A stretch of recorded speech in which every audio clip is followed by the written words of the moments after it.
कैलाश के पावन कंदराओं में महादेव बैठे थे,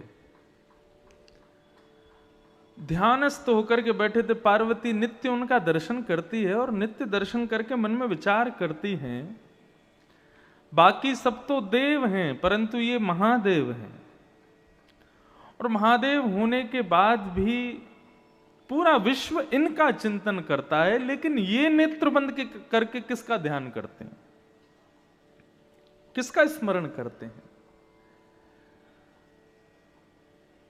पराम्बा जगदम्बा पार्वती के हृदय में जब ये भाव प्रकट हुआ कि ये किसका ध्यान करते हैं, तब उन्होंने जाकर के एक दिन भोलेनाथ से प्रार्थना करते हुए कहा कि हे भगवान, हे नाथ,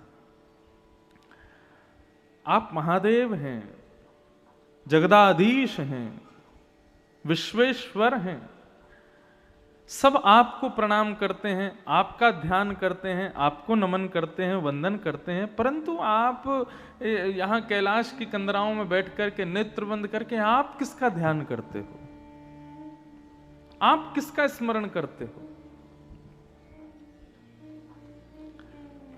तब भगवान शिव ने पार्वती जी को श्री राधा कृपा कटाक्ष स्तोत्र सुनाया। मुनिंद्र वृंद वंदिते त्रिलोक शोक हारिणी,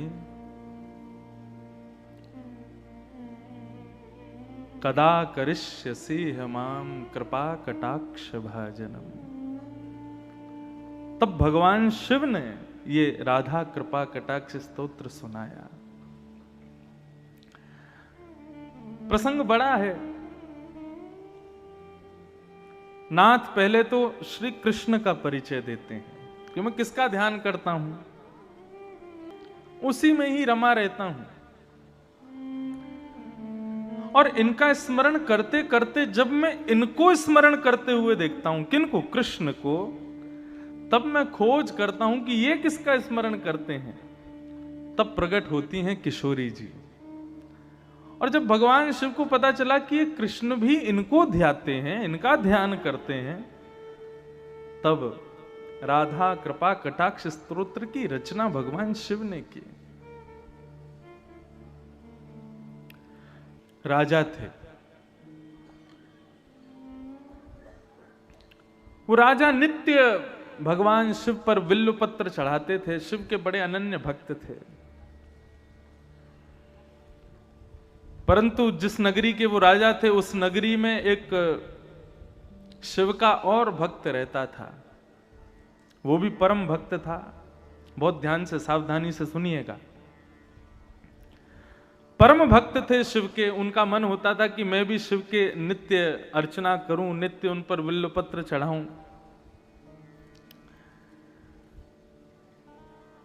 एक बार उन्होंने विचार किया कि बेलपत्र का सबसे सुंदर वन कहां है, तो किसी ने उनको बताया कि भैया बिल्वपत्र का सबसे सुंदर वन जो है वो राजा के बगीचे में है। वो राजा नित्य बेलपत्र चढ़ाते हैं, उनके बगीचे के बिल्वपत्र सबसे सुंदर हैं। बोले राजा के यहां से बिल्वपत्र कैसे लिया जाए, क्योंकि वैष्णवों की और शैवों की एक आदत होती है, वो कोई भी सुंदर वस्तु का दर्शन करते हैं तो उस सुंदर वस्तु को अपने प्रयोग में ना लेकर के वो अपने इष्ट को प्रदान करने का भाव ज्यादा रखते हैं। जैसे हमारे वृंदावन में कई ऐसे भक्त हुए, वो कुछ भी सुंदर वस्तु को देखते हैं तो वस्तु देख करके उनके मन में भाव आता है कि हमारे ठाकुर जी को पहुंचनी चाहिए।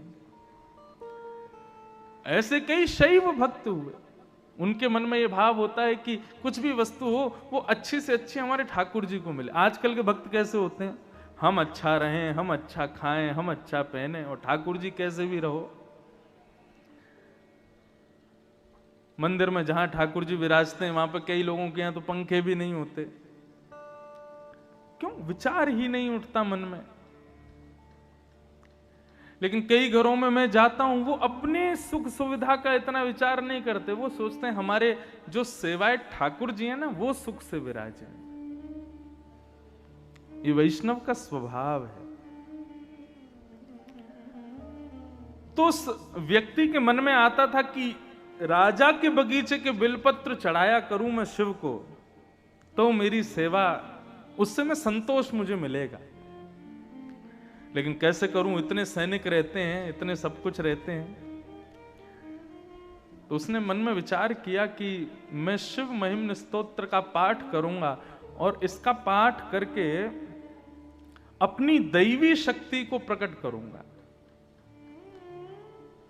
और परिणाम यह हुआ कि शिव महिम्न स्तोत्र का इतना पाठ किया गंगा जल में खड़े होकर के कि उसको अदृश्य होने की शक्ति प्राप्त हो गई। वो जब चाहता तब अदृश्य हो जाता। और उसने उस अदृश्य होने की शक्ति का प्रयोग कहां किया? राजा के बगीचे में जाते और बगीचे में जाके बेलपत्र तोड़ते। जैसे ही सैनिक उसको देखते, सैनिक उसको पकड़ने के लिए आते, तुरंत अदृश्य हो जाता और बेलपत्र लेकर के चला जाता, जाकर के भगवान शिव पर चढ़ा देता है।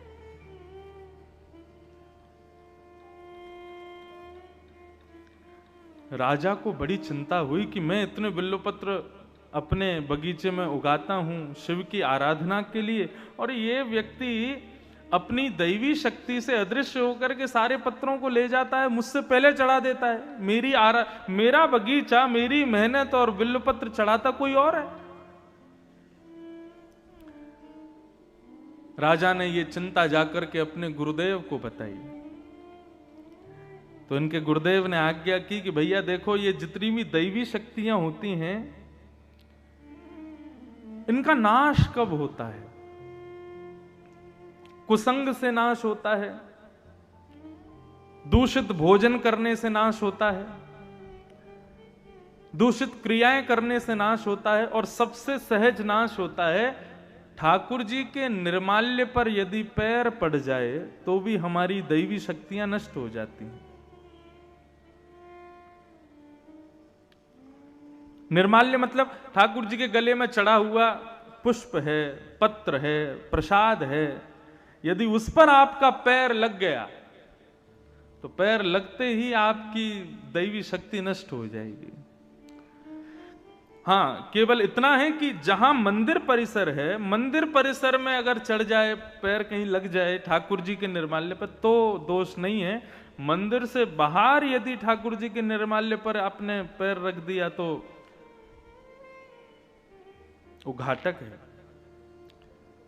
आप नेत्र बंद करते हो, ठाकुर जी प्रकट हो जाते हैं, उनका दर्शन होता है, यह भी एक दैवी शक्ति है। लेकिन आपकी भक्ति में, आपकी सेवा में यदि लेश होने लग जाए तो समझ लेना आपने कहीं ना कहीं अपराध तो किया है, किसी निर्माल्य पर चरण तो रखा है।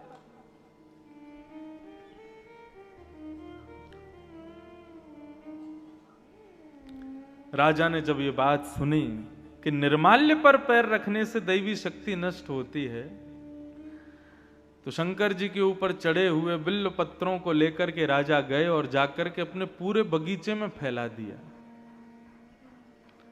अर्धरात्रि का समय होगा, जब वो भक्त आएगा, वो चोर आएगा, उसको पता नहीं होगा, वो निर्माल्य पर पैर रख देगा तो उसकी शक्ति नष्ट हो जाएगी। अर्धरात्रि का समय, नित्य की सेवा के लिए, बिल्व पत्र तोड़ने के लिए जैसे ही बगीचे में उसने प्रवेश किया, उसको पता नहीं था, शिव पर चढ़े हुए निर्माल्य पर जैसे ही चरण रखा, उसकी अदृश्य होने की शक्ति नष्ट हो गई। उसको पता नहीं था अभी तक, वो तो दिखाते हुए जाता था, जब सैनिक पकड़ने आते थे तब अदृश्य होता था। आज बिल्वपत्र तोड़ने लगा, सैनिक जैसे ही तलवार लेकर के उसको पकड़ने के लिए जाने लगे, उसने जैसे अदृश्य होना चाहा, लेकिन आज वो अदृश्य नहीं हो पाया और सैनिकों ने उसको पकड़ लिया। बोले आज आ गया पकड़ में। अब तो वो घबराने लगा, चिंता करने लगा, क्या करूं, कहां जाऊं, कैसे बचूं। सैनिकों ने राजा को बता दिया, बोले कि आज हमने उसको बंदी बना लिया है, पकड़ लिया है। राजा उसको मारने के लिए जैसे ही समीप आने लगे, उस भक्त ने नेत्र बंद करके महादेव का स्मरण किया और स्मरण करते हुए कहने लगा, हे महादेव, मानता हूं कि मैंने चोरी की है, लेकिन किसकी की? पत्र की है। किस लिए की? आपकी आराधना के लिए की है। यदि इससे किसी की संपत्ति नष्ट हुई हो, इससे किसी की आराधना नष्ट हुई हो, तो मैं क्षमा मांगता हूं। लेकिन नाथ, मैंने तो केवल आपकी सेवा के लिए इस कार्य को किया था, आप मुझ पर कृपा करो। और नेत्र बंद करके महादेव का स्मरण करते हुए वहीं खड़े खड़े शिव महिम्न स्तोत्र का गान करना प्रारंभ किया। गान करते करते करते करते करते जैसे ही महिम्न स्तोत्र विराम हुआ, राजा ने जाकर के अपनी तलवार से उस पर प्रहार करना चाहा। स्तुति का विराम होते ही उसकी जो अदृश्य होने की शक्ति थी वो पुनः प्रकट हो गई और वो वहां से अदृश्य होकर के महादेव के पास चला गया। कहने का अभिप्राय क्या है? ये इतनी बड़ी कथा मैंने क्यों सुनाई? शिव महिम्न स्तोत्र में इतनी शक्ति है। यदि आप नित्य श्रावण मास में गंगा में कंठ भर जले में खड़े होकर के नित्य 108 शिव महिम्न स्तोत्र का गान करो, पाठ करो, मन चाही सिद्धि प्राप्त कर सकते हो। यहां तक कि अदृश्य होने तक की सिद्धियां प्राप्त हो जाती हैं शिव महिम्न स्तोत्र से। ऐसे स्तुतियों के राजा हैं शिव महिम्न स्तोत्र, लेकिन वो शिव भी किसकी आराधना करते हैं? हमारे श्री कृष्ण की, हमारी श्री किशोरी जी की आराधना करते हैं, हमारी श्री लाडली जी का नाम गाते हैं।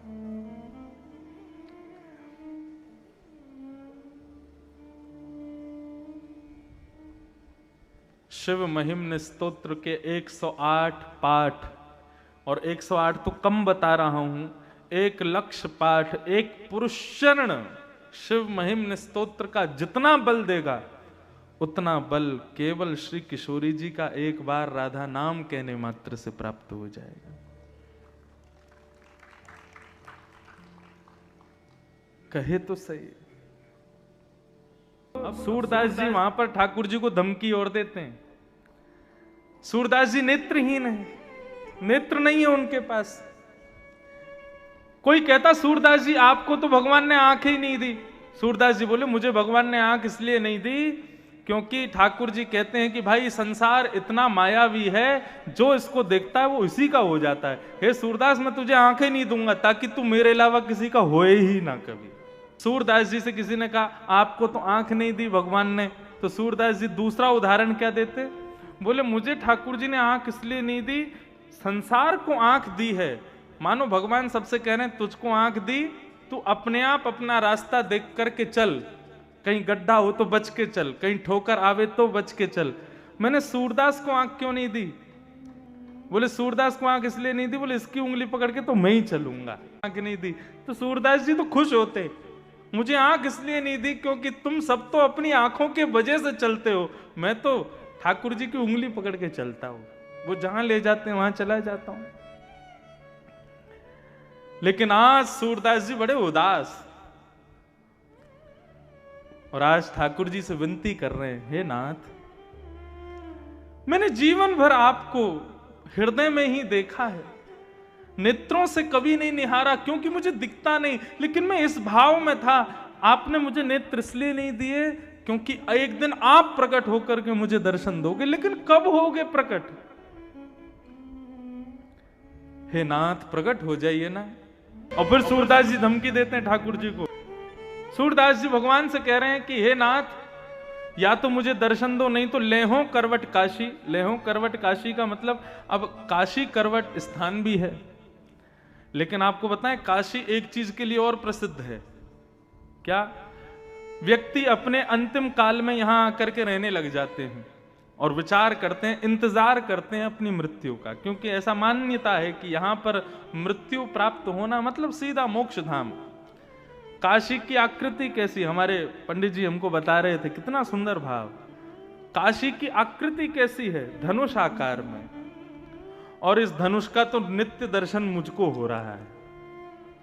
मैं जहां से आता हूं, यदि गाड़ी से आऊंगा तो 2 घंटे में पहुंचूंगा यहां। मैं आता हूं नाव से, तो पूरी काशी ऐसे धनुष आकार में, धनुष आकार में काशी है। और उसकी प्रत्यंचा कौन है? ये गंगा जी उसकी प्रत्यंचा है। तो धनुष आकार की काशी, प्रत्यंचा गंगा, और धनुष आकार की इस काशी के बिल्कुल मध्य में कौन बैठे हैं? महादेव। मणिकर्णिका के घाट पर श्री काशी विश्वनाथ बैठे हैं। तो मध्य में ही तीर लगाया जाता है। तो मध्य में चालक बैठा है। तीर क्या है? बोले राम नाम ही तीर है। वहीं मणिकर्णिका के घाट पर आने वाले शवों के कान में राम नाम दान कर देते हैं। मतलब इस काशी रूपी धनुष बाण पर गंगा रूपी प्रत्यंचा से विश्वनाथ यहां मृत्यु प्राप्त करने वाले जीवों के कान में राम तारक मंत्र धारण करके उस प्रत्यंचा को छोड़ देते हैं और सीधा मोक्ष को पहुंचता है। ऐसा भाव है यहां का। तो पहला भाव कि सूरदास जी कह रहे हैं लेहो करवट काशी, मतलब सूरदास जी कह रहे हैं मैं अन्योन्याश्रय कर लूंगा। अन्योन्याश्रय क्या है? एक पति को छोड़ दूसरे पति से प्रेम विवाह करना, ये अन्योन्याश्रय है। तो सूरदास जी मानो भगवान को धमकी दे रहे हैं, बोले यदि आपने मुझको दर्शन नहीं दिया तो मैं आपको छोड़ दूंगा और मैं काशी के जो विश्वनाथ है ना उनकी शरण में चला जाऊंगा। तो लेहो करवट काशी, एक भाव तो ये। दूसरा भाव लेहो करवट काशी का मतलब आपने यदि अब मुझे दर्शन नहीं दिया तो फिर मैं अपने प्राणों का परित्याग कर दूंगा। हम काशी जा रहे हैं। पहले के जमाने में इतना कहना मतलब घर के लोग पांव पकड़ ले, अरे भैया ऐसा मत कहो। क्यों? काशी जाने का मतलब क्या? बोले कि अब सुधार जाएंगे हम।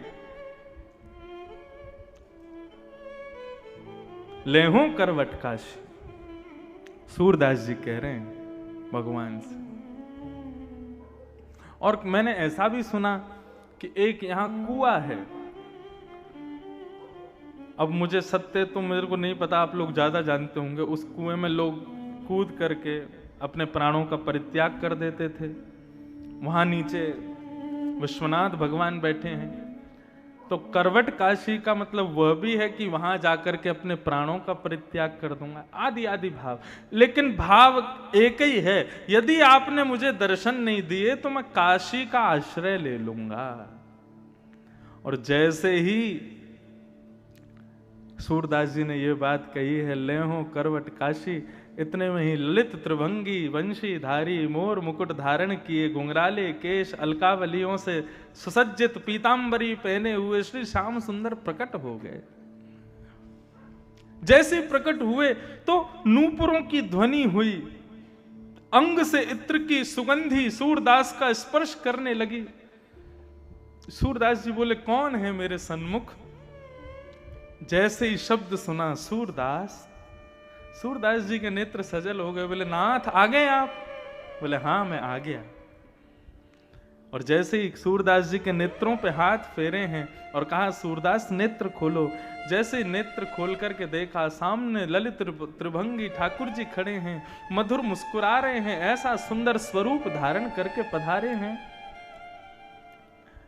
ये देख करके सूरदास जी आनंदित हो गए, रोम रोम का दर्शन करने लगे, एक एक अंग का दर्शन करने लगे और सर्वांगीण अंग का दर्शन करके प्रणाम करते हुए ठाकुर जी से कहने लगे अब मुझे फिर से अंधा बना दो। क्यों? बोले अब इन नेत्रों में आप विराजमान हो गए, मेरे प्रत्येक रोम में आप विद्यमान हो गए, अब मैं इन नेत्रों से किसी और को नहीं देखना चाहता। श्रीमद् भागवत में गोपियां कहती हैं अक्षण वताम फलमिदम न परम विदाम। इतना बढ़िया सूत्र गोपियों ने कहा है। गोपियां कहती हैं इन आंखों से स्विट्जरलैंड देखना, न्यूजीलैंड देखना, कश्मीर देखना, कन्याकुमारी देखना, सिंगापुर चले जाना, आदि आदि देश का भ्रमण करके इन आंखों से देखना, तुमने आंख पाकर के कुछ नहीं किया। धन मिले तो धन का सदुपयोग करो। ये आंख मिली है तो इनका सदुपयोग क्या है कि जो काशी विश्वनाथ आज मंदिर में बैठे हैं, एक स्थिर होकर के बैठे हैं, नित्य उनको देखना भी इन आंखों की सार्थकता नहीं है। इन आंखों की सार्थकता कब हो कि जब तुम गंगा के घाट पर, काशी के किनारों पर जब घूम रहे हो तो एक दिन एकांत में वही विश्वनाथ भ्रमण करते हुए तुमको दिखाई दे जाए, तो समझना इन आंखों को पाकर के हमने इनको सिद्ध किया है। गोपियां कहती हैं, इन आंखों से यदि श्याम सुंदर को चलते फिरते, मुरली बजाते, आनंद करते, रास विहार करते नहीं देखा, तो इन आंखों का तुमने सदुपयोग ही नहीं किया। सूरदास जी कहते हैं, अब आंख मिल गई और आंख को देखना जिसको है वो मिल गया, अब मुझे कुछ नहीं चाहिए। जिन नैनन में पी बसे दूजो ना ही समाए, अब मुझे फिर से नेत्रहीन बना दो। हम में और बाकी के वैष्णव भक्तों में अंतर क्या है? हम अपनी प्रत्येक इंद्रिय से संसार को भोगना चाहते हैं। आंखों से सुंदर देख लें, जीभ से सुंदर खा लें, कानों से सुंदर सुन लें, त्वचा का सुंदर से सुंदर स्पर्श कर लें। इसी की भागदौड़ में हम लोग दिन भर लगे हैं। लेकिन जिस दिन आपकी प्रत्येक इंद्रिय या तो हरि या फिर हर के लिए ही प्रयोग करे अपना, उस दिन समझना कि उन पर कृपा हुई है। नेत्र केवल उनका दर्शन करना चाहें, कान केवल उनको सुनना चाहें, त्वचा केवल उनका स्पर्श चाहे, पैर केवल उनकी तरफ ही चलना चाहें, जिह्वा केवल उनके प्रसाद का सेवन करे, नेत्र केवल उनका दर्शन करें, तब समझना अब वास्तविक हमारा जीवन श्रेष्ठ हो रहा है।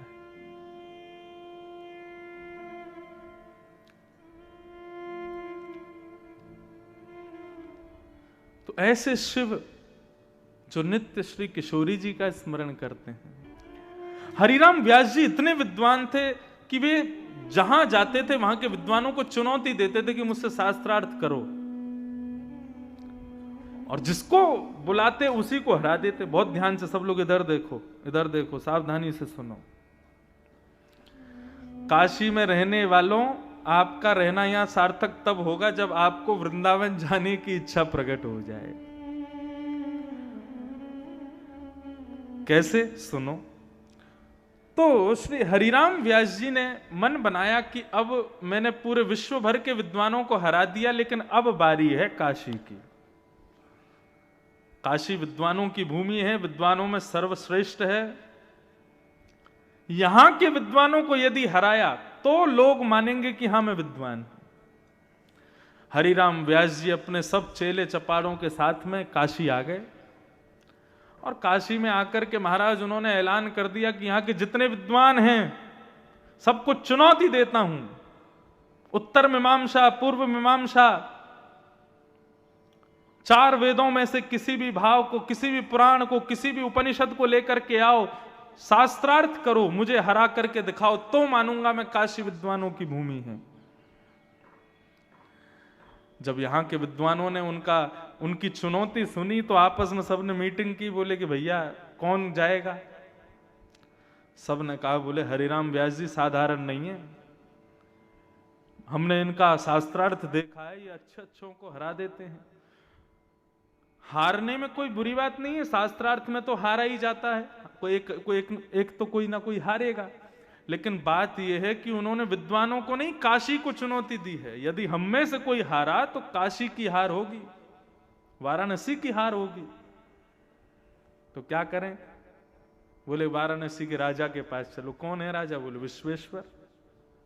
पहुंच गए सब, विश्वनाथ से जाकर के रात्रि प्रार्थना करने लगे, हे विश्वनाथ कृपा करो, ये आए हैं हरिराम व्यास जी, इनसे हमको बचाओ।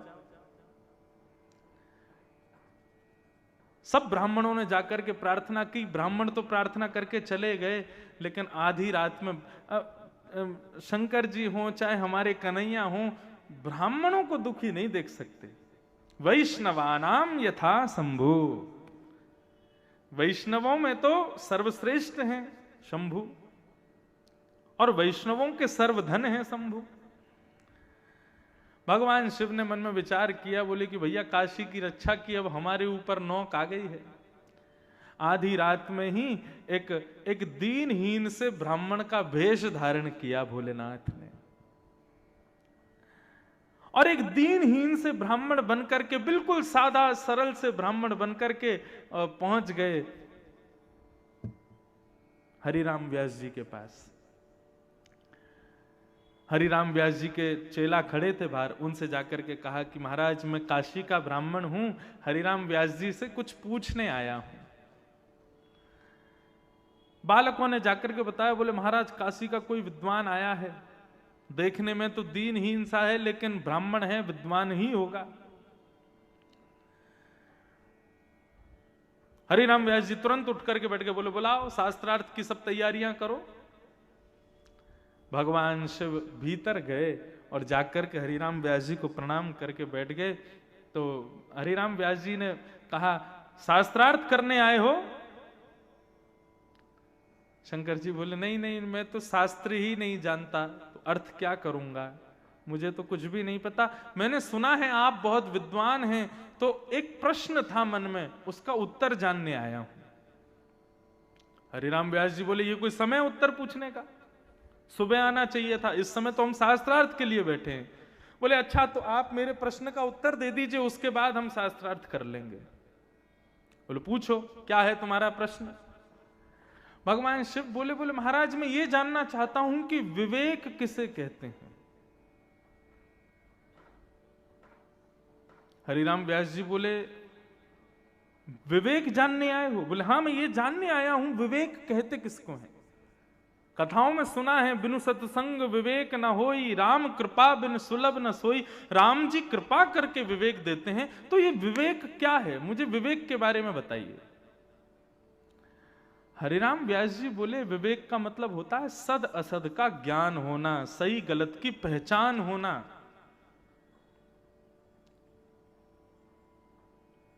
सद असद का ज्ञान ही विवेक है।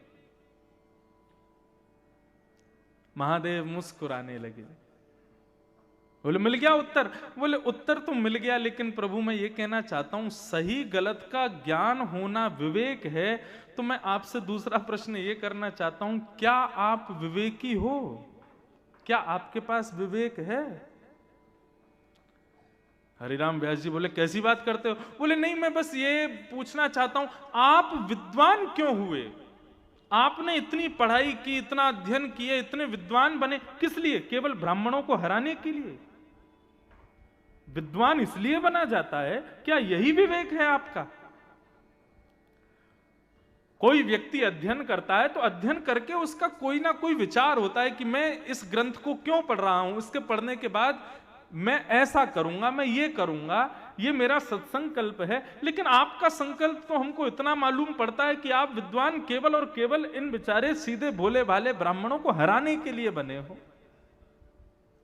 इतनी विद्या आपने अपने भीतर समा रखी है केवल ब्राह्मणों को हराने के लिए। क्या यही विवेक है आपका? कितने ब्राह्मणों को निराश कर देते हैं आप, कितने ब्राह्मणों को हरा करके हताश कर देते हैं और फिर खुद को विद्वान कहते हैं। क्या यही विवेक है आपका? हरिराम व्यास जी तो मौन चुप बैठे हैं। चेलाओं से कहा बाहर जाओ, गेट बंद करो। बाहर चले गए, गेट बंद कर दिया। हरिराम व्यास जी अपने आसन से उतरे और पैर पकड़ के बोले, तुम ब्राह्मण नहीं हो, कौन हो, जल्दी बताओ। आप साधारण नहीं हैं, आप कौन हैं? रूप बदल करके आए हैं। इतना विद्वान तो मैं हूं कि मुझे पहचान है कि सामने बैठा व्यक्ति कौन है। आपके शब्द, आपके नेत्र मुझे अपनी ओर आकर्षित कर रहे हैं। आप साधारण नहीं हैं, कौन हैं? प्रकट हो जाइए। इतने में ही ध्याये नित्यम महेशम रजत गिरिनिभं चारु चंद्रावतंसम रत्नाकल्पोज्ज्वलांगं पयशमृगवराभीति हस्तं प्रसन्नं पद्मासीनं समन्तास्तुतममरगणैर्व्याधिकृत्यं वसानं विश्वाद्यं विश्ववन्दनं अखिलभयहरं पंचवक्त्रं त्रिनेत्रं। देवादिदेव महादेव श्री विश्वनाथ भगवान प्रकट हो गए। जैसे ही दर्शन किया है, हरिराम व्यास जी रुदन करने लगे, पूरा शरीर कंपायमान हो गया, चरणों में गिर गए, क्षमा मांगने लगे। बोले नाथ मुझे क्षमा कर दो। भोलेनाथ ने अपने हृदय से लगाया, बोले हरिराम व्यास तुम साधारण नहीं हो, तुम तुम बहुत विद्वान हो, लेकिन तुमको विद्वत्ता इसलिए प्राप्त नहीं हुई कि तुम ब्राह्मणों को हराओ। अरे तुम तो हमारे कुंज बिहारी के, हमारी श्री किशोरी जी के नित्य सखी हो, नित्य सहचरी हो, तुम विशाखा का अवतार हो। तुम्हारे लिए ये काम नहीं है कि तुम जा जा करके और विद्वानों को हराओ। ये काशी तुम्हारे लिए नहीं है। हरिराम व्यास जी बोले तो मैं क्या करूं, आज्ञा करो।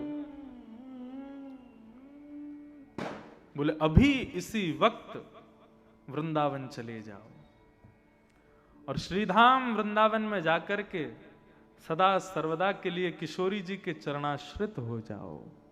ये काशी तुम्हारे लिए नहीं है। और उसी समय हरिराम व्यास जी अपनी सारी पोथियों को गंगा जी में प्रवाहित करके, बैलगाड़ी भर के पोथियां लेके चलते थे वो, सबको गंगा जी में प्रवाहित किया और गंगा जी को प्रणाम किया, विश्वनाथ को प्रणाम किया और काशी से सीधे वृंदावन चले गए। और वृंदावन में जाकर के वृंदावन के कुंज हमारे मात पिता गुरु बंधु, वृंदावन के लता वृक्ष बल्लरियों को ही अपना भाई बंधु परिवार सखा ये सब के रूप में स्वीकार कर लिया। ठाकुर जी के एक भक्त हुए, उनका नाम था श्री कुंभन दास। क्या नाम था? कुंभन दास। कुंभन दास जी जब गाते थे ना, तो जिस राग को वो गाते थे वो राग सामने खड़ा हो जाता था हाथ जोड़ करके और नेत्रों से आंसू बहाता रहता था। वो कृतकृत्य मानता था स्वयं को जब कुंभन दास जी उसको गाते थे। और क्या कहें महाराज, कुंभन दास जी जब गोवर्धन पर्वत पर जाते थे तो कई राग रागनियां साधारण सा रूप धारण करके आते और आकर के उनसे प्रार्थना करते, कभी हमको भी सेवा में लीजिए, कभी हमको भी गा दिया कीजिए। ऐसे कुंभन दास जी एक बार राग भैरव गा रहे थे और भैरव गाते गाते गाते जैसे गा रहे थे, इतने में ही बादशाह ने, अकबर ने वाहवाही कर दी, वाह वाह वाह। कुंभन दास जी ने देखा ये वाहवाही कौन कर रहा है। किसी ने कहा, बोले बादशाह वाहवाही कर रहे हैं। कुंभन दास जी का वैराग्य कैसा। कुंभन दास जी के घर की स्थिति ऐसी थी कि उनके यहां पर एक समय भोजन बन जाता तो शाम के लिए भोजन नहीं होता था। राजा की वाहवाही पर चाहते तो कुंभन दास जी राजा से अपने घर की पूरी स्थिति सही करवा सकते थे, लेकिन कुंभन दास जी का वैराग्य कैसा। उसी दिन अपनी राग मालाओं में से राग भैरव को निकाल दिया। आज के बाद नहीं गाऊंगा। किसी ने पूछा क्यों नहीं गाओगे? बोले जो राग हम इनको रिझाने के लिए गाते हैं, उस राग पर एक छोटे से बादशाह ने वाहवाही कर दी, राग झूठा हो गया। अब ये ठाकुर जी को नहीं दूंगा मैं। गोपाल जी प्रकट हो गए, प्रकट होकर के कहने लगे, बोले कुंभना, ये राजा को मैं नहीं पढ़ा लिखा के तेरे पास भेजो ताकि तेरे घर की स्थिति सुधर जाए, तेरे घर को सब माहौल सुधर जाए। तूने राजा को ऐसे दुत्कार दियो, ऐसे भगा दियो, वहां के सामने राग ही फाड़ दियो। कुंभन दास जी क्या कहते हैं? बोले यदि राजा जो सामग्री लाया था वो उससे ले लेता तो अभी मुझे समझाने के लिए आप मेरे पास नहीं आते। आप मेरे पास क्यों आ गए? क्यों मैंने राजा की दी हुई वस्तु को भी ठुकरा दिया। ये है वैराग्य।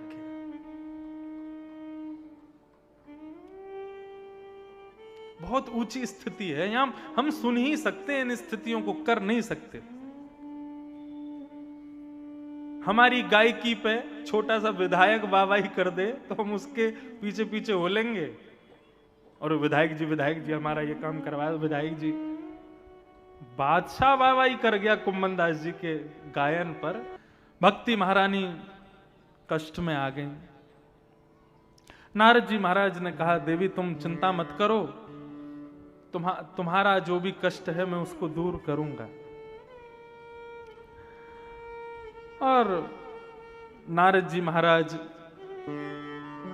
सत्कर्म ढूंढते ढूंढते बद्रीनाथ पहुंचे और बद्रीनाथ में जाकर के सनक सनंदन सनत कुमारों को ये बात बताई कि महाराज भक्ति ज्ञान वैराग्य की पीड़ा दूर कीजिए, भक्ति तो युवा है, लेकिन उसके दोनों बालक ज्ञान वैराग्य बुढ़े हो गए हैं। ये कैसे संभव हो सकता है कि मां युवा बालक वृद्ध?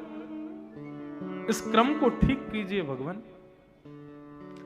तब सत्कर्म के रूप में 5 सत्कर्म बताए सनत कुमारों ने, और 5 प्रकार के यज्ञों का वाचन किया। वो 5 यज्ञ कौन कौन से हैं? कि सबसे पहला यज्ञ कौन सा है? द्रव्य यज्ञ। आप मंदिर में दान दक्षिणा करते हो, ठाकुर जी को पुष्प चढ़ाते हो, माला चढ़ाते हो, बिल्व पत्र चढ़ाते हो, दूध चढ़ाते हो, ये सब द्रव्य यज्ञ है, पहली श्रेणी का सत्कर्म। इससे भी श्रेष्ठ सत्कर्म क्या है? तो कहते हैं तप यज्ञ। तप यज्ञ का मतलब क्या है? देखो, तप का सीधा अर्थ होता है अपने शरीर को थोड़ी अव्यवस्थाएं देकर के भगवत स्मृति करना। जैसे कि आप लोग सब नीचे बैठे हो, एक आसन पर बैठे हो, बार बार अपने आसन नहीं बदल रहे हो, एक ही आसन पर बैठ के पूरी कथा सुन रहे हो, यह भी एक तप है। बार बार कथा में उठना, बार बार आसन बदलना, तुम्हारा तप टूट जाता है। शरीर को व्यवस्थाओं से विमुख करना और फिर भगवत आराधन करना, उसी को तप कहते हैं। तो ठाकुर जी पर दूध चढ़ाना, बिल्वपत्र चढ़ाना, आदि आदि चढ़ाना, ये तो एक निम्न कोटि का तप है, निम्न कोटि का यज्ञ है। उससे श्रेष्ठ यज्ञ क्या है? बोले तप यज्ञ। एक आसन में बैठ करके हरि स्मृति करना, हरि कथा करना, हरि कथा श्रवण करना, आदि आदि ये सब भाव, ये तप यज्ञ। दूसरा यज्ञ। तीसरा यज्ञ कौन सा है? बोले योग यज्ञ है। योग का अर्थ क्या है? योग का अर्थ होता है मिलना। हम किससे संबंध रखते हैं? वैष्णवों से संबंध रखते हैं, भक्तों से संबंध रखते हैं। जिसके सिर पर उर्ध्वपुंड है, त्रिपुंड है, उससे संबंध रखते हैं। जो ठाकुर जी की आराधना करता है, ठाकुर जी की भक्ति करता है, ठाकुर जी का नाम गान करता है, उससे संबंध रखते हैं। यह योग यज्ञ है। जो हरि का नहीं, वो हमारा नहीं, ऐसी भावना। अच्छा, इस भावना को भी बहुत ध्यान से सुनिए। आप घर में रहते हैं, घर के कई सदस्य हरि के नहीं हैं, तो वो आपके भी नहीं हैं।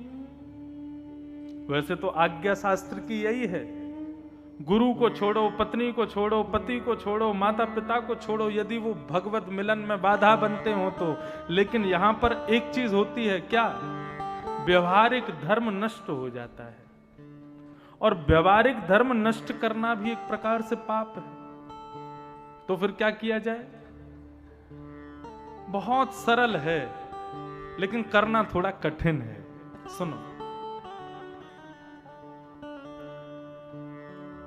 अपने शरीर से संबंधों का निर्वहन करो,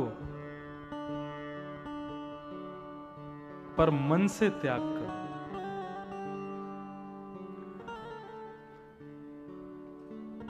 अभी विदेश यात्रा पर था मैं, वहां कई लोग मिले। वो बोले, महाराज जी हम बहुत भक्ति करते हैं, लेकिन हम ऐसे देश में रहते हैं, यहां पर हमारे पास 4 लोग बैठे हैं, तो वो 4 लोग भी गौ मांस भक्षी हैं, उल्टा सीधा खाते हैं, उल्टे सीधे रहते हैं। क्या करें? उनका संग तो करना पड़ता है। मैंने कहा देखो, हमारे शास्त्राज्ञा करते हैं कि हमारे धर्म में शारीरिक उपस्थिति से ज्यादा मानसिक उपस्थिति को ज्यादा श्रेष्ठ माना जाता है। आप शरीर से कहीं उपस्थित हो, लेकिन मन से उपस्थित नहीं हो, तो आपकी उपस्थिति दर्ज नहीं होगी। लेकिन आप कहीं शरीर से नहीं हो, मन से वहीं का स्मरण कर रहे हो, तो आपकी उपस्थिति नित्य मानी जाएगी। जैसे हमारे यहां गाते हैं, प्यारे राधा वल्लभ लाल, मन रखियो अपने चरणन में। हम भले ही तन से काशी में रहें, लेकिन हे राधा वल्लभ लाल, हमारे मन को सदा अपने चरणों में रखना। तुम मन से यदि नित्य गंगा के तट पर बैठकर के भी आप वृंदावन का स्मरण करते हो तो आपके बही खाते में, आपके जीवन खाते में आपकी नित्य की उपस्थिति काशी की ना हो के ब्रज की मानी जाएगी। क्यों? बोले तन से भले ही कहीं भी बैठे थे लेकिन मन से तो नित्य वृंदावन का स्मरण करते थे। तो हमारे यहां तन की उपस्थिति को श्रेष्ठता नहीं मानी गई, मन की उपस्थिति को श्रेष्ठता दी गई है। मतलब आप तन से संबंधों का निर्वहन करो लेकिन मन से ना करो, तो मन से जो काम नहीं किया है वही श्रेष्ठ माना जाएगा। हरि विमुख करने वाले यदि परिवार के भी हैं तो तन से तो संबंध निभाओ, मन से मत निभाओ बस। लेकिन वो मन का त्याग तन पर हावी नहीं होना चाहिए, वो तन पर दिखना नहीं चाहिए। बहुत कठिन है। या तो देखो मीराबाई जैसे हो जाओ, या तो तुलसीदास, रैदास, सूरदास आदि जैसे हो जाओ, बिल्कुल सबको छोड़ छाड़ के चले जाओ। लेकिन सबके बीच में रह रहे हो तो फिर तन के संबंधों को निभाओ, मन से भले ही मत निभाओ। तन के संबंधों का निर्वहन करना चाहिए। ये बात हम क्यों बता रहे हैं? योग यज्ञ, योग यज्ञ का मतलब उनसे संबंध बनाओ जो ठाकुर जी से संबंध रखते हो। द्रव्य यज्ञ, तप यज्ञ, योग यज्ञ, और उसके बाद चौथा आता है स्वाध्याय यज्ञ। आप नित्य काशी विश्वनाथ दर्शन करने जाओ, उसका जो फल मिलेगा, और नित्य काशी ना विश्वनाथ का दर्शन ना करके नित्य अपने घर में बैठ करके कभी शिव महापुराण का स्तुति पाठ करो, कभी भागवत महापुराण का पाठ करो, कभी रामचरितमानस का पाठ करो, तो काशी के नित्य दर्शन करने से ज्यादा आपको प्राप्त होगा फल, यदि आप स्वाध्याय करते हो।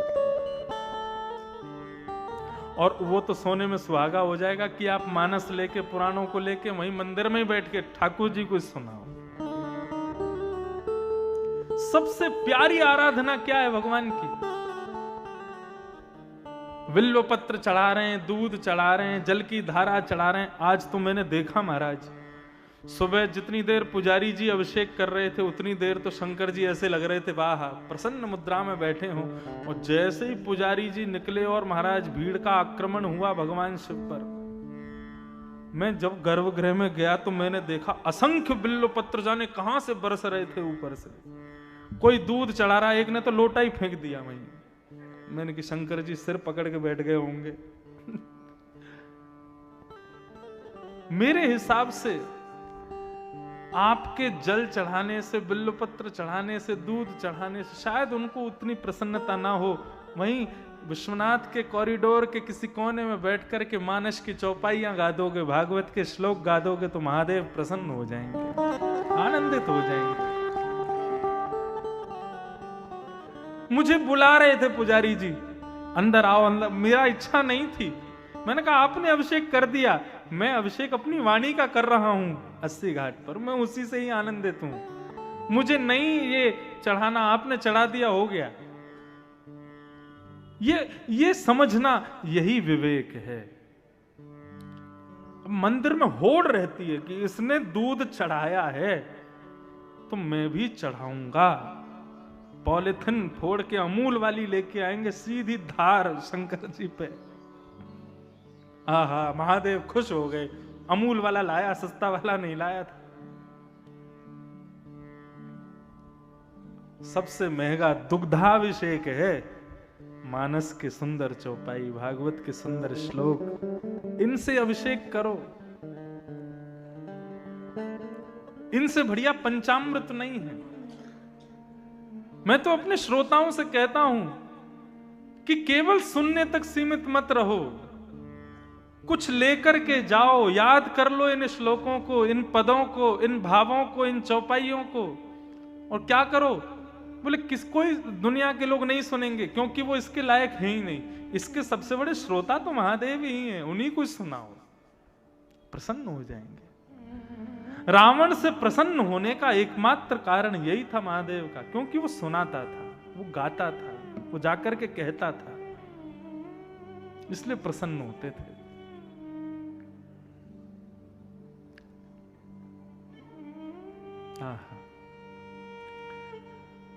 तो द्रव्य यज्ञ, तप यज्ञ, योग यज्ञ और चौथा है स्वाध्याय यज्ञ। और पांचवा यज्ञ क्या है? शुकाचार्य जी ने जो गीत गाया श्रीमद् भागवत का, इस भागवत की कथा सुनना, इससे बड़ा सत्कर्म दुनिया में कुछ नहीं है। ये मैं नहीं कह रहा हूं, स्वयं भागवत कह रहे हैं। 4 यज्ञ बताए, द्रव्य यज्ञ, तप यज्ञ, योग यज्ञ, स्वाध्याय यज्ञ, और सबसे बड़ा यज्ञ क्या बताया? बोले शुकाचार्य जी के द्वारा कही गई भागवत को श्रवण करना, ये सबसे बड़ा यज्ञ है। इसको करने मात्र से सारे यज्ञ प्राप्त हो जाते हैं। नारद जी महाराज को सनत कुमारों ने कहा कि नारद, यदि तुम चाहते हो कि भक्ति ज्ञान वैराग्य का कष्ट दूर हो तो श्रीमद् भागवत की कथा कराओ। नारद जी हंसने लगे, बोले महाराज आप क्या कह रहे हैं? भागवत में इतनी सामर्थ्य है कि वो ज्ञान वैराग्य को पुनः युवान कर देगी। अरे मैंने साक्षात वेद सुना दिया, मैंने साक्षात गीता सुना दी, उससे कुछ प्रभाव नहीं हुआ तो भागवत से कैसे प्रभाव हो जाएगा? बहुत सुंदर बात कहते हैं सनत कुमार। सनत कुमार कहते हैं, कितना अच्छा तथ्य दिया है यहां पर सनत कुमारों ने, आहा मजा आ गया सुन के। क्या कहते हैं? बोले आप कहते हो कि आपने भक्ति ज्ञान वैराग्य को वेद सुना दिए, तो जो काम वेद नहीं कर पाए वो भागवत कैसे करेगी? बंधुओं, वेद में और भागवत में अंतर क्या है? वेदों से ही प्रकट हुई है भागवत। चतुर्वेद, ऋग्वेद, यजुर्वेद, सामवेद, अथर्ववेद, उनका ही अर्थ है श्रीमद् भागवत। तो यहां पर इतनी अच्छी बात कहते हैं, बोले कि देखो भाई, भागवत इसलिए श्रेष्ठ है क्योंकि तुमको यदि दिया जलाना है तो दिया दूध से नहीं जलेगा, जबकि दूध में घी होता है। लेकिन फिर भी आप दूध से दिया नहीं जला सकते। यदि आपको दिया जलाना है तो दूध को बासा करना पड़ेगा, जब वो दही बन जाएगा तो उसको मथना पड़ेगा, जब उसको मथोगे तो नीचे छाछ रह जाएगी, ऊपर मक्खन आएगा, उस मक्खन को घी बनाना पड़ेगा, जब वो घी बन जाएगा तब उसको दिए में डालोगे, अग्नि प्रज्वलित करोगे, दिया जल जाएगा। आपके एक हाथ में एक गिलास दूध दे दिया जाए, दूसरे हाथ में एक गिलास घी दे दिया जाए और कहा जाए एक को छोड़ना पड़ेगा, किसको छोड़ोगे? किसका त्याग करोगे? दूध का कि घी का? दूध का कर दोगे। क्यों? घी उसका तत्व है, घी मूल्यवान है, घी वो प्रदान कर सकता है जो दूध में शक्ति नहीं है। तो श्रीमद् भागवत, वेद क्या है? बोले वेद दूध है और श्रीमद् भागवत उसी दुग्ध से प्रकट हुआ घी है। ये जीवात्मा रूपी दिए जो हैं, ये जीवात्मा रूपी, श्रोता रूपी दिए जितने भी बैठे हैं, इनको दूध से प्रज्वलित करना चाहोगे कभी नहीं हो पाएंगे। इनको प्रज्वलित करना है तो उसके लिए घी ही डालना पड़ेगा, और श्रीमद् भागवत घी है। तभी देव आनंदित होते हैं जब घी का दिया जलता है। श्रीमद् भागवत घी के समान है। भूख लगने पर आम के वृक्ष को खाओगे तो ना तो पेट भरेगा ना स्वाद आएगा, लेकिन उस वृक्ष पर ही प्रकट होने वाले आम को खाओगे तो पेट भी भर जाएगा, स्वाद भी आ जाएगा। वृक्ष वेद हैं और उन वृक्षों का पका हुआ फल श्रीमद् भागवत है। निगम कल्प तरोर गलितम फलम सुखमुखाद अमृत द्रव संयुतम पिबत भागवतम रसमालयम मुहुर्हो रसिका भुवि भावुका। कल्प तरोर गलितम फलम, पका हुआ फल है श्रीमद् भागवत वेद का, इसका सेवन करो। तब नारद जी की दृष्टि खुली। नारद जी ने कहा अब तो भागवत की कथा ही करानी है, कहां कराई जाए? बोले आनंद नाम के वन में कराओ। गंगा द्वार समीपे तू तटमानंद नामकम, हरिद्वार से पहले एक आनंद नाम का वन पड़ेगा जिसको ऋषिकेश कहते हैं, वहीं पर ये भागवत की कथा कराओ। और भागवत की कथा करेगा कौन? बोले व्यास तुम खुद खोज के लाओ। नारद जी बोले अब आपने स्थान बताया, आपने भागवत का मार्ग बताया, कथा भी आप ही सुनाओ। और सनक सनंदन सनातन सनत कुमार व्यास बने। भागवत की कथा आनंद नाम के वन में हुई। नारद जी उसके श्रोता बने और यजमान भक्ति ज्ञान वैराग्य बने। जैसे ही भक्ति ज्ञान वैराग्य वहां पर प्रकट हुए, कैसे प्रकट हुए कि भक्ति सुतौ तौ तरणौ गृहीत्वा प्रेमैक रूपा सहसा विरासे, श्री कृष्ण गोविंद हरे मुरारे नाथेति नामानि गुरुपदे। भक्त ज्ञान वैराग्य तीनों युवा होकर के नृत्य करते हुए श्री कृष्ण गोविंद हरे मुरारे हे नाथ नारायण वासुदेव कीर्तन करते हुए वहां पर प्रकट हो गए। भक्ति ज्ञान वैराग्य तीनों ने नारद जी को और व्यास को प्रणाम किया और नारद जी से कहा हमारे लिए उचित स्थान बताओ, हम कथा पंडाल में कहां बैठे। नारद जी ने इतना सुंदर स्थान दिया, बोले कि हे भक्ति महारानी, ये जितने भी वैष्णव कथा श्रोता बैठे हैं इनके हृदय रूपी आसन पर जाकर के आप बैठ जाओ। निरंतरम वैष्णव मानसानि। और ज्ञान वैराग्य की वृद्धता दूर हुई